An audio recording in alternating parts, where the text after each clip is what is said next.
Okay, so now, right, so yesterday we talked about how to solve for a side. Now we're going to be able to how to solve for an angle. Now, I remember back in algebra, when I don't know the value of something, I place it with a letter. So I see a question mark there, and I see there's an angle there. So I'm going to call it X. And I don't know the value of something, I replace it with a letter, usually X. Now here it says find the measure of the indicated angle to the nearest degree. Okay, so to the nearest whole number. Your answer will be a decimal, but you're going to have to round it to the nearest whole number. Okay, so let's take a look. Yesterday we talked about sides and we said, well, let me label the two sides given. I have the hypotenuse because I have the biggest side based on theta. Right now my theta is X. Based on theta, I have the adjacent. Okay. So if you want to, let's not call it X. Let's actually call this angle theta. That would be nicer. Let's call this theta. Okay. So A and H, that's going to give me cosine, right? So I have that cosine of theta is equal to 45 divided by 52. I know 45 divided by 52 is a decimal. I'm not going to worry about that. I can deal with that in a minute. But I see cosine of theta. There's a nice way how I can get theta by itself. Now, I'm going to divide both things by cosine because cosine by itself is nothing. Cosine has to come with something. Now, there is one way I can have theta by itself and then move cosine to the other side. It's just that in this case, I'm going to call it inverse. And then my inverse, let me write it as to the -1. So I'm going to have cosine inverse of 45 over 52. So again, in order for me to leave theta by itself, cosine, when I move it over to the other side, I call it cosine inverse. Now, let me see if I can type this on my calculator. Just like yesterday when we were looking at sides, every time you're going to deal with a calculator, make sure you have it degrees because that's what we're working with. So change it to degrees.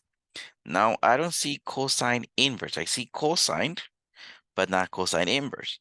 But I see this little key that says second. Let me press it. Now I see cosine inverse. So I'm going to press cosine inverse. But look, on the screen it says a cosine. Some people call it cosine inverse. Some other people call it arc cosine.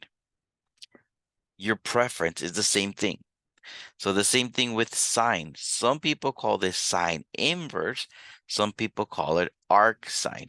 So the calculator here in the key gives it to us as cosine inverse, but here calls it arc cosine. That way, it has what everybody uses. So to make sure, if you call it cosine inverse, there you go. If you call it arc cosine, there you go. Now remember, my question had arc cosine or cosine inverse of 45 over 52. So I'm going to do that. 45 divided by 52 and then close parentheses. Now I'm going to press equal, round it to the nearest degree. So round it to the nearest whole number. We know how to round. So I'm going to say this case, I get theta, it's equal to 30 degrees. So in your homework, just type in 30. Right? If this was a question of my homework. Nice. Let's take a look at number 14. This question mark, let me call it theta. In this case, I have the hypotenuse and I have the opposite. So that means I'm gonna use sine. I know sine of theta is 4 over 7. So that means theta is the sine inverse of 4 over 7.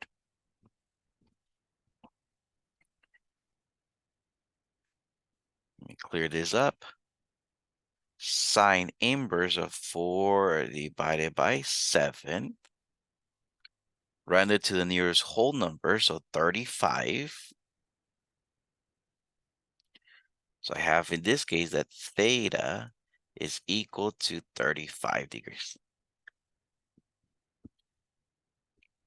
Now question number 15. That question mark, I'm going to call it theta. Let me label the sides. I have the hypotenuse and I have the opposite. Don't have the adjacent. Okay, so based on hypotenuse and opposite, that means sine. So I'm going to use sine of theta. And I know sine is opposite over hypotenuse.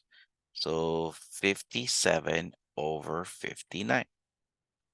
So theta is my sine inverse of 57 over 59.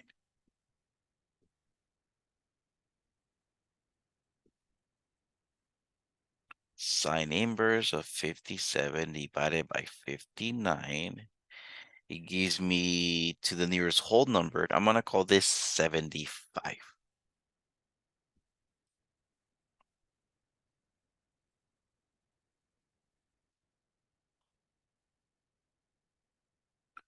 Remember, for degrees, I have to go to the nearest whole number. All right, lastly, number 16. Based on my theta, I have opposite and adjacent. I don't have the hypotenuse this time. So opposite and adjacent, I remember that's tangent. So I'm going to write tangent of theta is 12 over 39. Because I know tangent is opposite over adjacent. So I'm going to say that theta is tangent inverse of 12 over 39.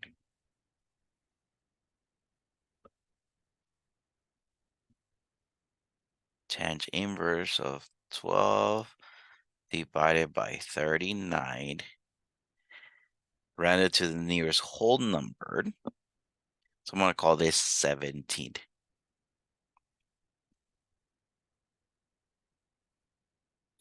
Theta is equal to 17. All right, so we learned yesterday how to solve for a side. Now we know how to solve for an angle. That's not bad. So there you go.